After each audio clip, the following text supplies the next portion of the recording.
जगत गुरु तत्वदर्शी संत रामपाल जी महाराज के मंगल प्रवचन। आदरणीय गरीबदास साहिब जी को परमात्मा मिले थे, सचखंड लेकर गए थे, फिर वापस छोड़ा था। उन्होंने उस तत्व ज्ञान को प्राप्त किया परमात्मा से। परमात्मा ने उनकी आत्मा में कबीर जी ने पूरा आत्म ज्ञान फीड कर दिया था। तब उन्होंने कहा था कि जैसे किरका जहर का रंग होरी हो, कहो कौन तिस खावे राम रंग होरी हो। कहते हैं आपके घर में होरी माने खुशी, जैसे आप होली मनाते हो, खुशी का दिन मनाते हो, कहते ये होरी नकली है। असली होली तो जब होगी तुम्हारे घर में भगवान की भक्ति होगी, सब दुख रोज टलेंगे। एक भक्त कह रहा था जी हमने 11 वर्ष हो गए आज तक कोई त्योहार नहीं मना लिया इस शरण में आए। जब इससे पहले क्या था कि ऐसे कभी तो घर में किसी भाई की मृत्यु होगी, कभी चाचा की होगी, कभी ताऊ की होगी, ताऊ के लड़के की होगी, कभी बहन का बटेऊ मर गया तो कभी बहन मर गई। तो ऐसे 11 वर्ष हो गए हमने कोई त्योहार नहीं मनाया, रोया करते बैठ के त्योहारों को। तो ये खाक त्योहार है। तो परमात्मा कहते हमारी शरण में आओ, थारा रोज होली रहेगी। और जैसे बुराई तुम करते हो, जो बुराइयां करके धन संग्रह करते हो या किसी को सताते हो, ये तो ऐसा कर रहे हो जैसे जहर खा रहे हो। और जब आपको ज्ञान होगा तब कहते जैसे किरका जहर का रंग होरी हो। किरका माने कण, विष का एक कण भी कहीं पड़ा हो और आपको पता हो ये विष है, और विष की क्वालिटी गुण को आप जानते ही हैं। कहते हैं उस कण को भी अब तो आप मुट्ठी भर खा रहे हो, एक कण को भी आदमी नहीं खा सकता, इन्हें पता लग जाए ये विष है। तो अभी पता ही नहीं आपको ये विष है। तो ये जानकारी कराने के लिए सत्संग किया जाता है कि जो गलतियां आप कर रहे हो धनी बनने के लिए या लोक दिखावा करके लोक लाज में फंस के, ये ना करो।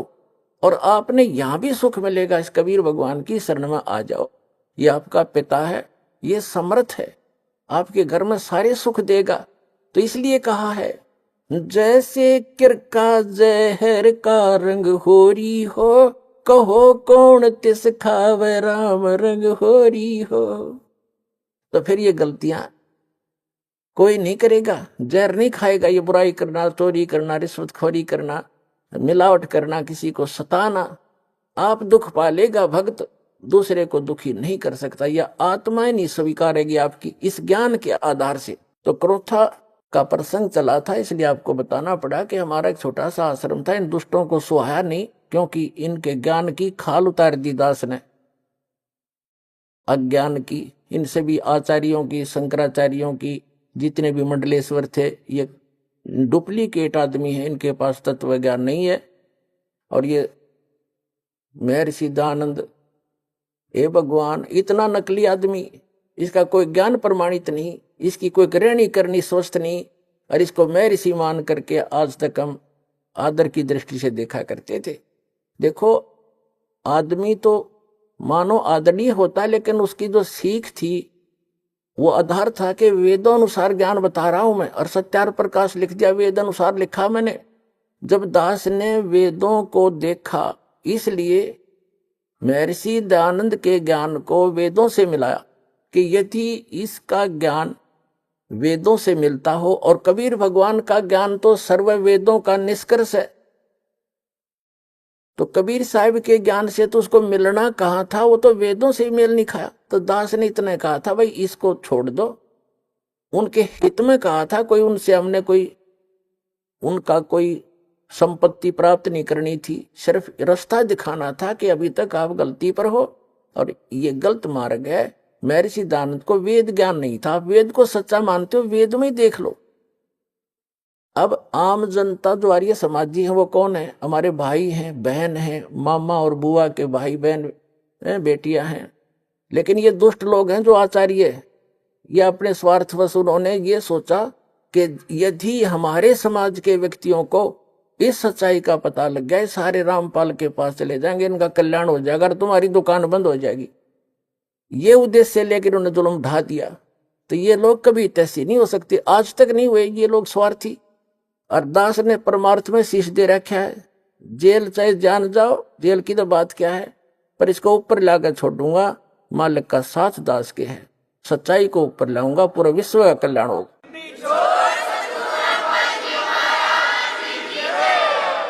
एक भक्त बता रहा था, बोला जी ये सतलोक आश्रम क्रोथा जो हमारा नहीं दे रहे, इनके साथ ऐसे बनेगी। एक व्यक्ति था, उसने कोई गलती कर दी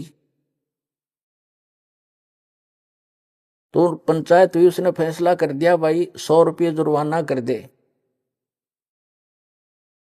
और चाहे 100 प्याज खा ले, इनमें से एक सिलेक्ट कर ले। वो बोला मैं प्याज खा लूंगा 100, वो ना खाएगे 20-30 खा गए। फिर तीसरा ऑप्शन रखा था, चाहे जूते खा ले 100, इन तीनों में से कोई एक सिलेक्ट कर ले। नो बोला मैं जूते खा लूंगा, प्याज नहीं खाए। 2-4 अच्छे लगते जूते भी, नाट गया जूते नहीं खाऊ, 100 रुपये दे दूंगा। तो उन्होंने प्याज भी खाए, जूते भी खाया, तो आखिर में जुर्माना भी देना पड़ा, दिया, पांडा छुटा। तो इन गेला नो बनेगी। हाई कोर्ट ने राय, सुप्रीम कोर्ट ने राय, फिर बकवाद कर रहे हैं। 1.5 महीना हो गया सुप्रीम कोर्ट के आदेश को, आज तक देना नहीं चाह रहे हमारे को। शर्मा मार लिया उस आश्रम ने, मारा डूंडा ठहरा क्या परमात्मा ने। तो पुण्यात्माओं, ये नीचता की हद कर रखी इन लोगों ने। प्रशासन भी यहां तक खड़ा खड़ा उनके साथ ही जुटा हुआ है। कोई बात नहीं, समय आने दो, दुनिया उनको बैड अकाउंट में लेगी। इनने इतिहास बुरा कर लिया, आने वाले समय में कंस और रावण को भूल जाएंगे। हमारा किसी से विरोध नहीं है, हम ना किसी राजनीति से को इच्छा रखते हैं, किसी राजनीतिक व्यक्ति से, ना राजनीति में हमारा हिस्सा है। हम एक धार्मिक संस्था चला रहे हैं और पूरे विश्व में जाएगा, इसको कोई रोक नहीं सकता। जैसे इस मार्ग का कोई विरोध करेगा, भगवान का मार्ग है ये, इसमें कोई बाधक बनेगा, वो अंधा गधा होगा, अंधा गधा। जैसे एक समय एक अंधा गधा रेल की पटरी पर खड़ा हो गया और उसने देखा भाई गड़ गड़ गड़ होता आ रहा है, कोई तुझे डिस्टर्ब करने आ रहा है। जिधर से उसने आहट सुनी उधर दोनों पैर कर लिए पिछले और दलुत्ती पिना ली कि मुझे कोई छेड़ेगा। होता राजा बना खड़ा था बीच में, उसने ये नहीं मालूम था कि तू खुद गलत स्थान पर खड़ा है, रेल के मार्ग में खड़ा है तू। जब ट्रेन निकट आई, उसने अपनी शक्ति दिखाई, दोनों दुलती चलाई और ट्रेन ने पटक कर टुकड़े टुकड़े कर दिया भाई। तो पुण्यात्माओं, इस परमात्मा कबीर जी के मार्ग में ये अंधे गधे हैं जो बाधक बन रहे हैं। समय आएगा, परमात्मा इनको वो सजा देगा, याद रखेगा इनकी कई पीढ़ियों तक, और पूरा विश्व याद करेगा ऐसे जालिम लोगों ने जो भगवान के मार्ग में बाधा करते हैं। इन्हें मदद करनी चाहिए। ऐसा परोपकार हो रहा है, लाखों लोगों के सुख हो रहे हैं, बुराइयां छूट रही हैं, समाज की कुरीतियां दूर हो रही हैं, इनको एक आंख नहीं सुहा रही है। पुण्यात्मा, हम तो आज भी किसी के बुरे के हक में नहीं, और ना हम बुरा कर सकते। कबीर साहब की हम शिक्षा पर चलते हैं, जो तो को काटा बो ताको बो तू फूल, और तोय फूल के फूल हैं वाको है त्रिशूल। हम बुरा नहीं कर सकते, ना सोच सकते। इतना जरूर है भाई, पागल कुत्ते से बचने के लिए लठोड़ी जरूर रखनी पड़े कि पागल कुत्ता काटे ना जा, मारा नहीं करते, दिखाण दो उसे। तो हम उस शिक्षा का पालन करते हैं। हमारा कोई बुरा करे हम सपने में भी नहीं सोच सकते, हमारे विधान में नहीं है। ना तो हम भी उसी माटी के बने हुए, हम भी गलती कर लेते, लेकिन हमारा भगवान रुस जाएगा अगर हमने किसी का बुरा किया। लेकिन वो कौन सा अंधा थोड़ा ही है। परमात्मा कहते हैं कि मेरे तो छानी है, उससे क्या चीज छुपा है वो सब जानते हैं। तो हम आज भी यदि वो आकर अक्षमा याचना करनी पड़ेगी एक दिन उनको, और नहीं तो भयंकर पाप के भागी हो जाएंगे। आज भी आकर वो अक्षमा याचना करेंगे और भक्ति करेंगे तो हम सहर्ष उनको आम बच्चों की तरह स्वीकार करेंगे। लेकिन शायद उनके अंदर इतनी बुद्धि नहीं है, अहंकार में खत्म हो चुके हैं वो सभी हमारे भाई है। पूरी पृथ्वी के प्राणी हम एक परमात्मा के बच्चे हैं, हमें तो पता लग चुका है। ठीक है, घर का बालक या कोई पालतू कुत्ता भी पागल हो जाए, उससे बचना पड़ता है, फिर वो अलग बात है। लेकिन पूरे संसार के जितने भी प्राणी हैं, हम एक पिता की संतान हैं और सबके उद्धार के लिए प्रयत्न है। अब जो मानव शरीरधारी प्राणी हैं वो नाम लेंगे, दीक्षा ग्रहण करेंगे, बुराई त्याग देंगे, उनका तो मोक्ष होगा ही होगा। साथ में इस भक्ति सत भक्ति परमात्मा के दिए हुए इस अमृत वाणी के प्रचार से, और जो भक्त जाप करते हैं, सिमरण करते हैं, सुबह शाम दोपहर कि भगवान की वाणी उच्चारण करते हैं और हवन यज्ञ करते हैं, धर्म पुण्य करते हैं, इनसे पूरे वातावरण में परिवर्तन आ रहा है। पूरे वातावरण में पशु पक्षियों पर भी असर होगा। जैसे एक बच्चा जा रहा सिमरण करता हुआ भगवान का, बहन बेटी भाई बस में बैठा है, तो उसका असर आसपास के भी होगा। जैसे कोई बीड़ी पीकर छोड़ता है, वो तो सारा कुछ वो इसी में गड़बड़ हो रही है और आसपास को भी नुकसान करता है, वो साथ बैठे वालों को। इसी प्रकार जैसे कोई हलवा बनाता है, हलवा बनाने वाला तो खा रहा है लेकिन आसपास के घरों में भी अच्छी महक जा रही है, उनको भी आनंद आ रहा है। तो इसी प्रकार जो सत भक्ति कर रहे हैं वो हलवा खा रहे हैं और उनके आसपास के मकानों में भी उसकी सुगंध अच्छी जा रही है। हर एक मीट पकावे, आप भी मरे, दूसरों को भी बुरी बदबू जा उसकी। तो इस प्रकार जो सत भक्ति आप जी कर रहे हो, ये पूरे विश्व को लाभ होगा। पशु पक्षियों पर भी इसका असर होगा। जो परमात्मा की वाणी दास सुनाता है और आप उसको कोई सीडी में ले गया है, कोई मोबाइल में चला रहा है, कोई हल के पीछे पीछे भी मालिक की वाणी बोल रहा है, उससे बीज भी अच्छा उत्पन्न होगा। उस अन्न को भी जो खाएगा, ऐसे व्यक्ति के बोए हुए को खाने वाले पर भी उसका असर होगा। एक समय परमात्मा कबीर जी के भक्त थे, वो कहीं किसी अन्य पहुंच गए, किसी भगत के, अपनी बहन, कोई भगतमती बहन थी यानी कोई सेविका थी, उसके वहां चले गए। परमात्मा के जाने के बाद ये अपने आप मनमुखी संत भी बन जाते हैं, लेकिन भक्ति करने से थोड़ी बहुत उनके अंदर वो साधु गुण अवश्य आ जाते हैं। उनसे आगे लाभ भले ही ना होता, लेकिन वो आध्यात्मिक मार्ग से परिचित अवश्य होते हैं। तो इस प्रकार का एक संत किसी अपनी सेविका के घर चला गया और गुरुजी आगे गुरुजी की सेवा श्रद्धालु खूब करते हैं। और उनके घर, उस बहन के घर, जिसके घर वो उसकी शिष्या थी, उसके घर गया था वो संत, उसके घर उसकी बहन आई हुई थी, उस लड़की की बहन, और उसकी इकलौती पुत्री थी, वो विधवा हो गई थी 1 महीना पहले। और उस लड़की ने, संत भक्त आए हुए थे, तो उसने भोजन बना दिया। उसकी बहन ने कहा, बहन तू बना दे, मुझे कुछ और काम है और सेवा करती हूँ। तो उस बहन ने वो भोजन बनाया, साधु संत ने खाया।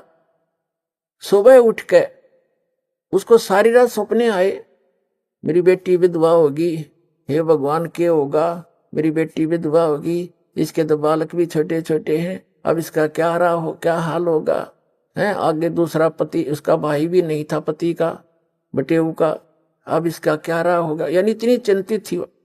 तो सुबह उठ के उस संत ने कहा अपनी शिष्या से, बहन ये कल रात का जो भोजन था ये किसने बनाया था?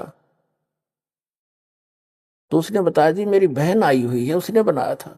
अच्छा, क्या उसका कोई आपत्ति है उसके ऊपर, कोई दुख है उसको? कहा महाराज जी घना दुख उसको, तो नाम तो ले नहीं रखा। उसकी एक का बेटी थी और वो विवाह कराया था, 2 बालक छोटे छोटे, उसके पति की मृत्यु होगी, विधवा होगी बेटी, यह बहुत दुखी है। तो पुण्यात्माओं, अब उसके द्वारा बनाए गए वो सोच विचार जो उसके थे उस अन्न में पहुंचे, और उस अन्न को खाने से उस संत भी डिस्टर्ब हो गया। और इसी प्रकार आप इस भक्ति, जैसे बहन बेटियां हैं, अब क्या करती हैं, मोबाइल परमात्मा ने चला दिए और बहुत से सिस्टम ऐसे चल गए हैं। ये इतना सहज मार्ग है पुण्यात्माओं, जैसे आरती करते हो, सुबह का नित्यनेम भी करते हैं, क्योंकि इसमें मानसिक काम नहीं है। जैसे खाना बनाना इस रूटीन है। अब जैसे गाड़ी चलाते हैं, अब उसमें मानसिक काम घना नहीं होता, अभ्यास हो जाता है इनका, अपने हाथों का अपने आप ही। तो उसमें भगवान की भक्ति, जैसे आरती लगा दी, आरती भी करता रहे और काम भी करता रहे। और जैसे, तो इसी प्रकार जैसे बहन आरती करती हैं या मंत्र करते करते नाम आरती, रोटी बना रहे हैं, मंत्र करने लगे, तो उनका असर उस अन्नमय भी होगा और खाने वाले को भी वो अनुकूल करेगा, उसमें उसका लाभ देगा। तो इसी प्रकार ये साधना ऐसी है, इससे बहुत पूरे विश्व का कल्याण हो जाएगा। अब उस प्रसंग पर आते हैं जहां हमने शुरू करना था। तो क्रोथा आश्रम जो है, क्रोथा गांव है एक, जिला रोहतक के अंदर, रोहतक झज्जर रोड पे। और वहां गरीबदास जी का मूल गांव था, धनखड़ गोत्र उनका। और वो किसान यानी जाट जाट किसान उस घर में जन्म था उनका। उनके जो पिताजी थे वो गांव छुडानी में ब्याहे थे, यानी गरीबदास जी के नानके थे वो छुडानी में। और गरीबदास जी की माता का कोई भाई नहीं था, जिस कारण से गरीबदास जी के पूज्य पिताजी श्री बलराम जी नाम था उनका, धनखड़। और वो अपने ससुराल में घर जमाई रहने लग गए थे। वहां जमीन बहुत घनी थी, आज के 1400 एकड़ जमीन, उस समय के 2500 बीघा, वो बीघा दूसरा होता था। तो इतनी जमीन संपत्ति थी, तो वहां रहने लगे। वहां जाने के बाद, छुडानी में जाने के बाद 12 वर्ष के उपरांत गरीबदास जी का जन्म हुआ था। और गरीबदास जी आजीवन वहीं रहे, उनकी संतति है। आज भी आधा गांव लगभग धनखड़ गोत्र से है, छुडानी, जिला झज्जर, हरियाणा। तो गरीबदास जी का ज्यादा आना जाना क्रोथा गांव में ही रहा, क्योंकि भाईचारा वहीं था। तो कहने का भाव दास का ये है कि गरीबदास जी जब 10 वर्ष के हो गए और अपने ही, क्योंकि तब तो उन्हीं की अपना ही सारा कुछ हो चुका था, नाना जी की सारी संपत्ति उन्हीं की थी। लगभग 150 गव्वे रखे हुआ था उसका नाना जी, रखा करते थे, क्योंकि जमीन बहुत थी। उसमें चरागा बना देते, वर्षा हो जाती, कुछ खाने के लिए गेहूं जौ आदि बीज लेते, चने सरसों हो जाती। बाकी का समय पशुओं के, बाकी समय जो स्थान था, बाकी की जमीन को पशुओं के लिए ही वो प्रयोग किया करते थे, पशुपालन करते थे। उसके साथ साथ 2-4 किराए के पाली होते थे गांव के, और कुछ ऐसे व्यक्ति होते थे जो गव्वे रखते थे, लेकिन उनके पास अपनी जमीन नहीं होती थी, वो भी उसी में चराया करते थे। ऐसे पहले आपस में बड़ा प्रेम होता था। जो पैसे वाले व्यक्ति गरीबों की बहुत मदद किया करते थे, निस्वार्थ किया करते थे। तो ऐसे 10-12 पाली ग्वाले इकट्ठे होकर प्रतिदिन गौवें चराने जाया करते थे। अपनात्मा, ये वो शुभ दिन है द्वादशी का, जो आप और हम ये त्योहार मनाने जा रहे हैं। हमारे संतों के ये त्योहार है, और ये वो अनमोल त्योहार हैं कि जिस दिन जिस भगवान के लिए हम भटक रहे हैं, राजाओं ने राज त्याग दिए, ऋषि महर्षियों ने शरीर गाल दिए तपस्याएं करके, लेकिन इस काल भगवान ने रास्ता ठीक नहीं दिया उनको। और भगवान रास्ता देने आए, सही विधि बताने आए, तो हमने स्वीकार नहीं किया अपनी अबोधता के कारण। फाल्गुन सुदी यानी फाल्गुन मास की द्वादशी, चांदनी द्वादशी, दिन के 10 बजे जो पाली, जैसे आजकल आप देख रहे हो बाहर धूप खूब हो जाती है, तो गव्वें चल रही थी। वो सभी 10-12 पाली इकट्ठे होकर के खाना खा रहे थे। सुबह सुबह बखत से चले जाते थे लेकर के 6 बजे, 7 बजे, 5 बजे पशुओं को। 10 बजे से वहां अपना खाना खा रहे थे, लगभग खाना खाने ही वाले थे। तभी परमात्मा आए सतलोक से, एक महात्मा, जिंदा महात्मा का रूप बना के, और थोड़ी सी दूरी पर, 500 फुट की दूरी पर आसमान से आकर वहां पृथ्वी पर अवतरित हुए। और ऐसे उसके साथ से रास्ता था, जिस वृक्ष के नीचे, जंडी के पेड़ के नीचे वो खाना खा रहे थे बच्चे बैठ के, कुछ बड़े थे कुछ बालक थे।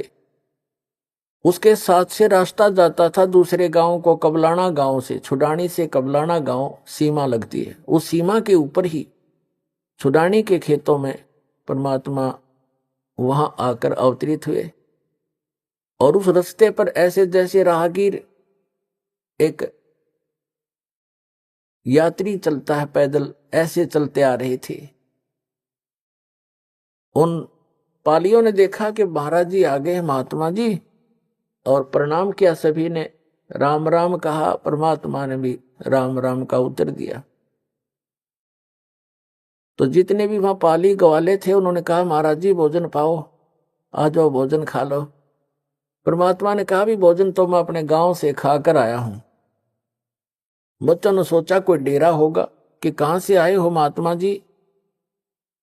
उन्होंने कहा कि मैं सतलोक से चलकर आया हूं भाई, मेरा गांव है सतलोक। बच्चों ने सोचा होगा कोई सतलोक गांव भी होगा भाई कितना। फिर महाराज जी भोजन खा लो, भोजन नहीं खाओगे ना तो दूध तो पीना पड़ेगा अपना, क्योंकि हम अतिथि को ऐसे बगैर खाए पिए जाने नहीं देते। एक प्रेम भाव से आतिथ्य सत्कार करने के लिए उन्होंने ऐसे बोला। तब परमात्मा ने कहा भाई दूध पिलाना चाहते हो तो पिला दो, मैं कंवारी गाय का दूध पीता हूं। अब जो बड़े बड़े पाली थे, कोई 40 वर्ष का, कोई 50 वर्ष का, कोई 30 वर्ष का, कोई 20 वर्ष का, वो कहने लगे महाराज जी आपकी दूध पीने की नीत नहीं है, आप तो मजाक करते हो। कंवारी गाय कोई दूध दे सकती है? गाय तो जिसको बच्चा हो चुका हो, लागड़ गाय ही दूध दे सकती है। परमात्मा बोले भाई देख लो, यदि दूध पिलाना है तो कंवारी गाय का पीता हूं। तब गरीबदास जी खड़े हुए, 10 वर्ष के बालक थे। कहते पिछले तप से होत हैं पूर्ण हंस मुराद। पिछले संस्कार से प्रेरणा बनती है। जो आप यहाँ पहुंचे क्रोथा में ऐसे नहीं आते। इस ज्ञान को दुनिया सुनने लग रही है और कह लाखों लोग करोड़ों लोग सुनते हैं और कौन पहुंच पाते हैं। पिछले जब से होत है पूर्ण हंस मुराद, पिछले संस्कारों से ये सब काम मनोकामनाएं पूर्ण हुआ करती है। तो एकदम खड़े हुए जैसे बालक लीला करते हैं, अबोध बालक सा। एक गाय थी, बछिया थी उनकी, एक बहुत प्रिय। उसके गले में एक छोटा सा रस्सा बांध रखा था। उस रस्से को पकड़ के ले आए, वह साथ साथ चल पड़ती थी गरीबदास जी के। जहां ले जाता तो वह ऐसी शरीफ सी थी। और वो गाय थी 1-1.5 वर्ष की, दूध छोड़ रखा था माँ का पीना, अभी नए दूध हो ही नहीं थी वो, यानी गर्भ नहीं धारण किया था, सांड ने टच नहीं की थी, अनब्यावर कहते हैं उसको। वेदों में ऋग्वेद मंडल नंबर 9 सूक्त नंबर 1 मंत्र 9 में यही स्पष्टीकरण दिया है कि जब वो परमात्मा आता है तो कंवारी अभियधन्या धेनु शृणंती, मतलब कंवारी गाय से उसके परवरिश की लीला होती है और कंवारी गाय का दूध पीता। तो उन्होंने कहा भाई, गरीबदास जी ने कहा देखो महाराज जी इसका बालक तो बच्चा तो है नहीं कोई, है छोटे छोटे थन सतन है इसके, यह दूध कैसे देगी। तो परमात्मा ने कहा, खड़े वह बछिया खड़ी थी और ऐसे थपकी मारी, लंबे लंबे सतन हो गए। और कहा परमात्मा ने कि कोई सफेद कोई पात्र लाओ साफ। तो मिट्टी के पात्र होते थे, उनको मांझ धोकर रखा हुआ था, जैसे लस्सी का ले जाते हैं, वो उन्होंने खाली कर लिया था, धो भी लिया था। कहने लगे ये ला पात्र, इसके नीचे रख ले भाई। गरीबदास जी नीचे बैठ गए। कबीर परमात्मा ने कमर पर थपथपी लगा दिया, आशीर्वाद दिया बछिया को। लंबे लंबे सतन हो गए नो, 3-3 4-4 इंच के, और दूध की धार बंद गई और वो पात्र भर गया, फिर बंद हो गई अपने आप। पुणात्मा गरीबदास जी ने वो सारा का सारा दूध परमेश्वर को दे दिया। परमेश्वर ने थोड़ा सा पिया और फिर कहा ले बच्चों पी लो, ये अमृत है, इस लोक से नहीं, ये मेरे सतलोक से आया है। लेकिन जो बड़े अपना बुद्धिमान मानने थे, अकलबंद मानने थे, वह कहने लगे हम ना पीवा, पाप का दूध है। तंत्र जंतर मंत्र करके कुंवारी बछिया का निकाल दिया, हम ना पीवा कुंवारी बछिया का दूध, ये तो पाप का दूध है। और तेरी जात का पता नहीं तो कौन सी जात का है, तेरा जूठा कदे भी ना पीवा हमें। तब गरीबदास जी ने कहा 10 वर्ष के बालक ने, ला मुझे दो भगवान, आपका अमृत कब कब प्राप्त हो हमें। तो पुण्यात्माओं ये कहते हैं पालने में पूत के पैर पहचान हो जाती है। बचपन से ही उसमें कुछ ऐसे विलक्षण गुण होते हैं जो पुण्यात्मा होती हैं। ऐसी पुण्यात्माओं को परमात्मा आकर मिलते, उसका विधान है ऋग्वेद मंडल नंबर 9 सूक्त नंबर 86 मंत्र 26 और 27 में, ऋग्वेद मंडल नंबर 9 सूक्त मंत्र 82 मंत्र 1 2 3 में, ऋग्वेद मंडल नंबर 9 सूक्त 20 के मंत्र 1 में, ऋग्वेद मंडल नंबर 9 सूक्त 54 के मंत्र 3 में, ऋग्वेद मंडल नंबर 9 सूक्त 94 के मंत्र 1 में, ऋग्वेद मंडल नंबर 9 सूक्त 95 के मंत्र 2 में, ऋग्वेद मंडल नंबर 9 सूक्त 1 मंत्र 9 में, ऋग्वेद मंडल नंबर 9 सूक्त 96 के मंत्र 16 से लेकर 20 में यही प्रमाणित किया है कि वो परमात्मा ऊपर के लोक में रहता है, सह शरीर है, नर आकार है, सिंहासन की राजा की तरह सिंहासन पर विराजमान है, वहां से गति करके आता, सह शरीर आता है, अच्छी आत्माओं को मिलता है, उनको उपदेश देता है, ज्ञान देता है, सत्य भक्ति बताता है, और यहां कवियों की तरह आचरण करता हुआ घूमता है, वाणी के द्वारा अपना महिमा गाता है, लोकोक्तियों के माध्यम से, दोहों के माध्यम से, जिस कारण से एक प्रसिद्ध कवियों में से भी एक प्रसिद्ध कवि का की उपमा उपाधि भी प्राप्त करता है, लेकिन वो होता है भगवान। ये निष्कर्ष है चारों वेदों का। तो पुण्यात्माओं उसी विधान अनुसार वो परमात्मा वहां आए, गरीबदास जी से फिर ज्ञान सुनाने लगे। वो उन अच्छी आत्माओं में से एक थे, वो महापुरुष आदरणीय गरीबदास साहिब जी, जो छुड़ानी के बालू में जन्मे थे, और वहां आकर के परमात्मा ने उनको सत्य ज्ञान दे दिया। फिर गरीबदास जी ने आग्रह किया कि हे भगवान, आप जो ऐसा सुख में स्थान बताते हो जहां हम पहले रहा करते थे सभी, और वहां कोई अभाव नहीं, वहां ऐसी फुहार गिरती रहती है, सुंदर शरीर है, नाश नहीं होता, कभी वृद्ध नहीं होते, कभी रोग नहीं होता, मृत्यु नहीं होती, सबके परिवार हैं, वहां आपके घर बने बनाए शेष खाली पड़े हैं, क्या मुझे वो स्थान दिखाओगे? परमात्मा तो अपना गवाह बनाने के लिए आते ही है कि मेरा गवाह बने, दुनिया को बताएगा। फिर छाती ठोक गए। गरीबदास जी को परमात्मा ने प्रथम मंत्र दिया और जल पान वो कराए, दूध पान करा दिया। प्रथम मंत्र में ऐसे ही किया जाता है। दास भी जब से मंत्र देने लगा है, मेरे गुरुदेव भी ऐसे ही करते थे। प्रथम मंत्र के साथ आपको वचनामृत दिया जाता है, वचन से शुद्ध करके, और साथ में मिश्री दी जाती है ये, और मंत्र दिया जाता है। ऐसे पेय पदार्थ के साथ इसको पान परवाना कहते हैं। तो गरीबदास जी को ऐसे पान परवाना दिया था दूध के साथ, और फिर सतलोक लेकर गए। जब गरीबदास साहिब जी जा रहे थे, धर्मराज का लोक दिखाया, ब्रह्मा विष्णु महेश का लोक दिखाया, और एक कॉमन स्वर्ग था वो दिखाया, ब्रह्मलोक दिखाया। ब्रह्मलोक के अंदर परमात्मा ने दिखाया कि एक नकली सतलोक, नकली अलखलोक, नकली अगम लोक और अगम अनामी लोक। इस काल ने झूठी रचना करवा रखी है जीव को भ्रमित करने के लिए। और फिर धर्मराज के दरबार में लेकर गए, फिर ऊपर गए, सारा कुछ दिखा करके सतलोक में जब पहुंचे परमात्मा 12वां द्वार पार करके, 12वां द्वार पार करके सतलोक में पहुंचा जाता है। अभी तक ये कोई 10वां द्वार तक सीमित थे। और एक जम्मू के अंदर रांजड़ी का एक मधु परमहंस का भाव है, वो तो छाती कुट्या करता के 11वां द्वार पा गया, 11वां द्वार पा गया, आज तो किसी ने नहीं बताया। अरे भले आदमी कबीर साहब की वाणी में पढ़ लिया तो घर ते लाया था, और वो भी इनकम्प्लीट नॉलेज। जबकि 12वां द्वार पार करके परमात्मा प्राप्ति होगी, अर्धी की गांठ से पंसारी नहीं बन जाता। तो 12वां द्वार पार करके परमात्मा सतलोक लेकर गए, 7 संग ब्रह्मांड उसके अक्षर पुरुष के पार किए। और जब सतलोक में प्रवेश किया, क्या देखा? सिंहासन के ऊपर परमात्मा विराजमान है, उनका इतना सुंदर शरीर है, तेजो में प्रकाश, सुंदर शरीर, सफेद शरीर है मालिक का, बहुत सुंदर।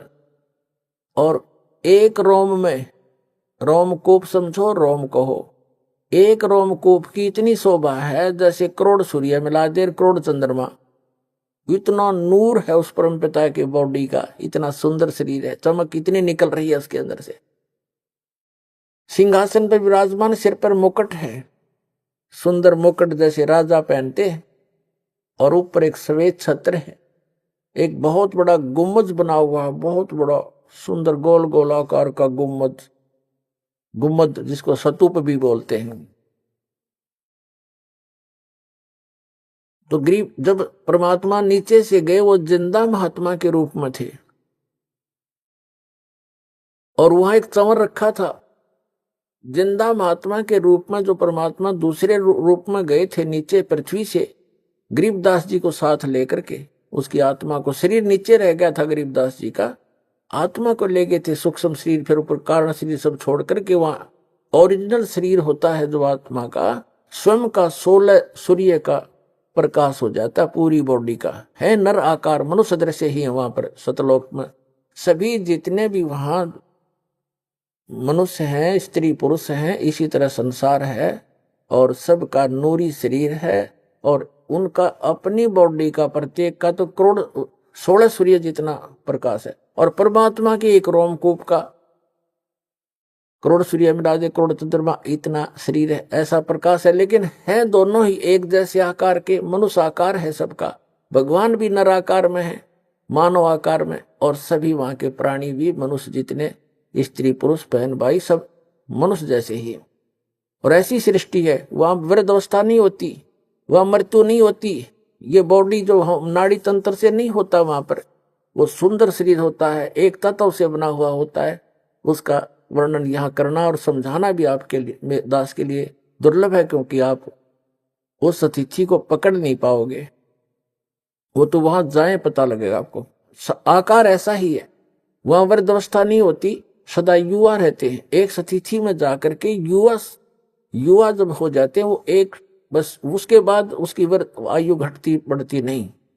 तो इस प्रकार वहां की स्थिति है। गरीबदास जी ने वहां का नजारा देखा, ओए होए,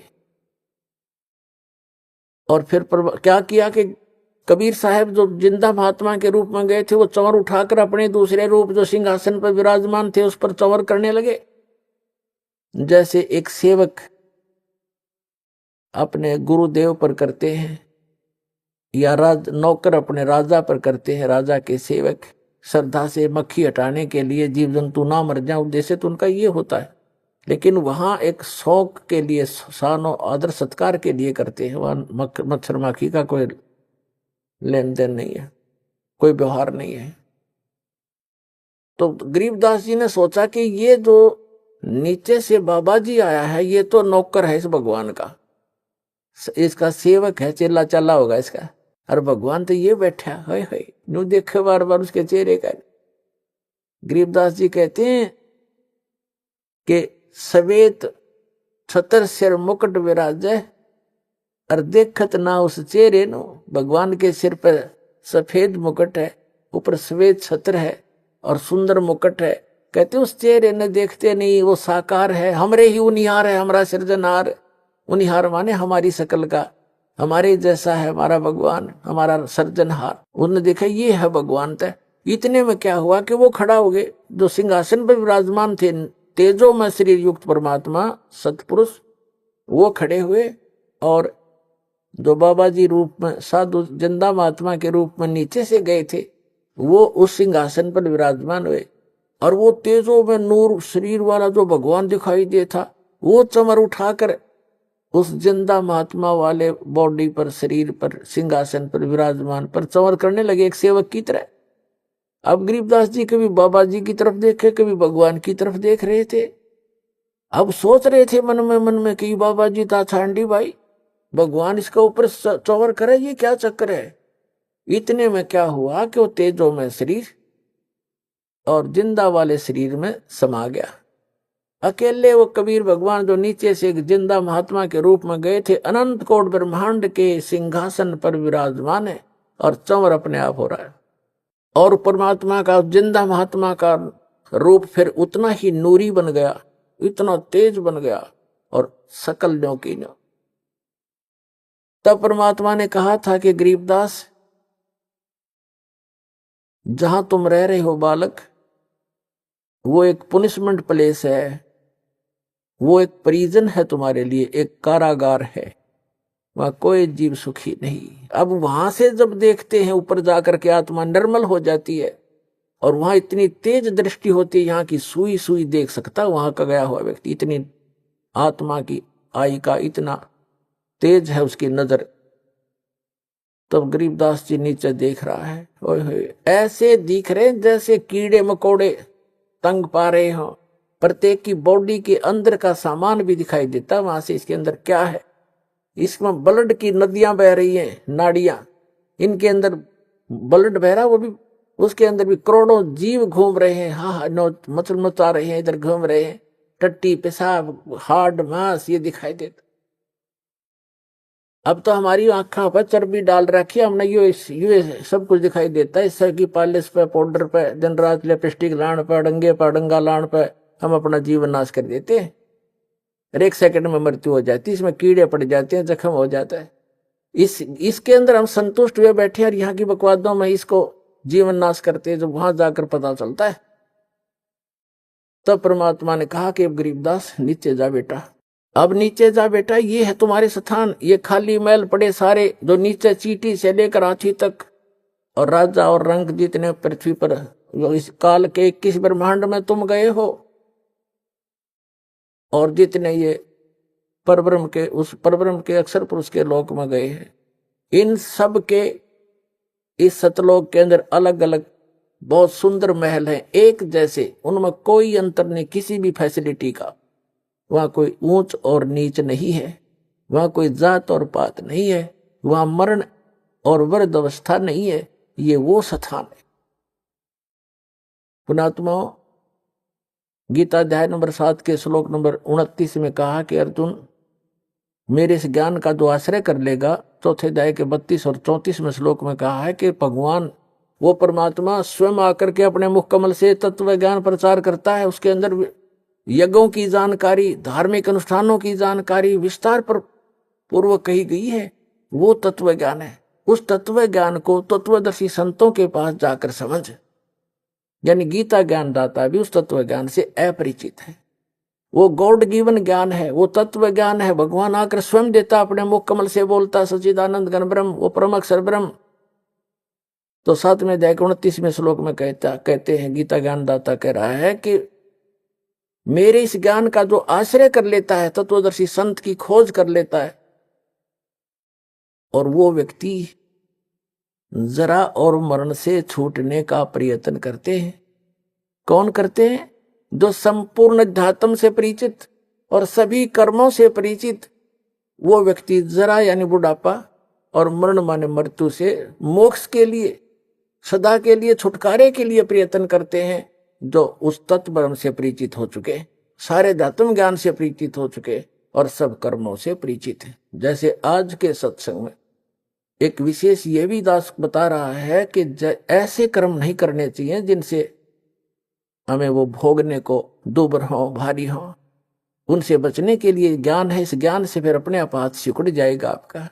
तो ये कंप्लीट स्पिरिचुअल नॉलेज है, अध्यात्म ज्ञान है, और ये कर्म बताए जाते हैं कि इनसे जो परिचित हो जाता है वो केवल जरा और मरण से छूटने का ही प्रयत्न करता है। तो फिर अर्जुन ने पूछा कि किम तत्परम, 8वें अध्याय के प्रथम मंत्र में, तीसरे मंत्र में उत्तर दिया 8वें अध्याय के गीता में कि वो परम अक्षर ब्रह्म है। तो पुण्यात्माओं, वो स्थान है सतलोक जहां जरा और मरण नहीं है। गीता ज्ञान दाता अपने विषय में कहता है कि अर्जुन, चौथे अध्याय के 5 और 9 श्लोक में कि अर्जुन, तेरे और मेरे बहुत जन्म हो चुके, तू नहीं जानता, मैं जानता हूं। अध्याय नंबर 10 के श्लोक नंबर 2 में गीता में, अध्याय नंबर 2 के श्लोक 12 में गीता ज्ञानदाता कहता है, अर्जुन, जन्म मृत्यु तेरी भी और मेरी भी सदा बनी रहेगी यदि मेरी शरण में रहना है। 8वें अध्याय के 13वें श्लोक में कहा कि मेरा तो ओम नाम है मुझ ब्रह्म का, और इसको भक्ति करता हुआ अंतिम सांस तक जाएगा तो मुझे प्राप्त होगा, यह गति प्राप्त होगी जो ओम से मिलने वाली है। उस ओम से, ओम के जाप से ब्रह्मलोक प्राप्ति है। 8वें अध्याय के 16वें श्लोक में बताया है कि ब्रह्मलोक में गए हुए प्राणी भी पुनरावृत्ति में उनका भी जन्म मृत्यु होता है। अपनी तो स्थिति क्लियर कर दी, मेरा एक ओम नाम है और इसको जाप करने वाले का जन्म मृत्यु भी रहेगी। 8वें अध्याय के 5 और 7 में कहा कि अर्जुन, मेरी शरण में रहना है तो युद्ध करना पड़ेगा और मेरी शरण में मेरी भक्ति कर मुझे ही प्राप्त होगा, ये गारंटीड बात है। लेकिन शांति नहीं हो सकती, युद्ध करना पड़ेगा। युद्ध करने वाले को शांति कहा। फिर 18वें अध्याय के 62वें श्लोक में कहा कि तू सर्वभाव से उस परमेश्वर की शरण में जा, जिसकी कृपा से तू परम शांति को और सनातन परम धाम को, शाश्वत स्थान को प्राप्त होगा। उसके लिए ऑप्शन छोड़ ही दिया कि तत्वदर्शी संतों की खोज कर, वो आपको बताएंगे। गीता ज्ञानदाता उस तत्व ज्ञान से अपरिचित है, अन्यथा एक अध्याय और लिखवा देता अगर उसमें उसको ज्ञान होता। 15वें अध्याय के 1 से 4 का सारांश है कि तत्वदर्शी संत की पहचान भी बताई है कि जो उल्टे लटके हुए संसार रूपी वृक्ष के सभी छंद बता देगा, सभी विभाग बता देगा, जड़ से लेकर पत्तों तक सवेदवित, वह वेद के तात्पर्य को जानने वाला तत्वदर्शी संत है। उसके पश्चात परमेश्वर के उस परम पद की खोज करनी चाहिए। 15वें अध्याय के 4 श्लोक के जहां जाने के बाद साधक फिर लौटकर कभी संसार में नहीं आते, तो वो स्थान है सतलोक, जो गरीबदास साहिब को परमात्मा ने दिखाया। फिर गरीबदास जी से कहा कि जा बेटा नीचे जाओ। गरीबदास जी कहने लगे, हे भगवान, इसे गंदे लोक में मुझे ना भेजो मेरे दाता, वहां तो इधर तो देखने को दिल नहीं कर रहा। यहाँ के स्वर्ग की यह हालत है और नीचे तो और बुरा हाल हो रहा है। तब परमात्मा ने कहा, वैसे तुम यहां नहीं रह सकते बच्चा, क्योंकि जब आप यहां से गए आप पुण्यों से परिपूर्ण थे, अब इतने ही पुण्यों से भक्ति से धनी होकर के वापस आ सकते हो, तब यहां पर स्थायी स्थान मिलेगा तुम्हें। और उसके लिए मैं ऐसा मंत्र दूंगा, सतनाम और सारनाम और प्रथम मंत्र, इन सब की भक्ति करने से आप वहां ऋणी होगे हो, काल के जाल में फंसे हो। वो तुमसे टैक्स लेता है, क्योंकि ये पृथ्वी किस ब्रह्मांड उसने तप करके प्राप्त किए, ये उसका अपना साधन है और तुम गलती से चले गए, गलती करके वहां। अब उसने पहले तो तुम्हारे को लूटा, स्वर्ग बना करके वहां रेस्टोरेंट बना रखे हैं। 10% किसी में चार्जेज है, किसी में 20%, किसी में 25% टैक्स लेता है। बाकी सब सुविधाएं, नाचना गाना और बकवास रंडी बाजी कुछ करो वहां पर, लेकिन वो पैसे खर्च होते, उस धनी उस पुण्य क्षीण होते, और जिससे ये सब अपना गुजारा चला रहे। तब परमात्मा ने कहा, तुम नीचे जाओगे, एक ऐसी अनमोल भक्ति दूंगा बेटा, थोड़े ही सुमन से घने धनी हो जाओगे उस भक्ति के। अब क्या बताया है, फिर गरीबदास जी नीचे आए। गरीबदास जी ने स्वीकार किया कि जो आपकी आज्ञा, और कहा बेटा नीचे जाकर बता, ढोल पीट दे मेरा और गवाह बन जा बेटा। तेरे भाई बहन बहुत सभी यहां से गए हुए सब मिसगाइडेड है। और कबीर भगवान ने उनके अंतःकरण में कंप्लीट स्पिरिचुअल नॉलेज फीड कर दिया। पहले यही नॉलेज परमात्मा ने इस सरपुरुष जो 21 ब्रह्मांड का स्वामी जो काल है, इसके अंदर फीड किया था। इसने क्या किया, और उस समय आने पर निकलना था, ऐसा विधान बनाया दाता ने उनके। समय आने पर वो अपने आप उसके श्वासों के माध्यम से समुद्र में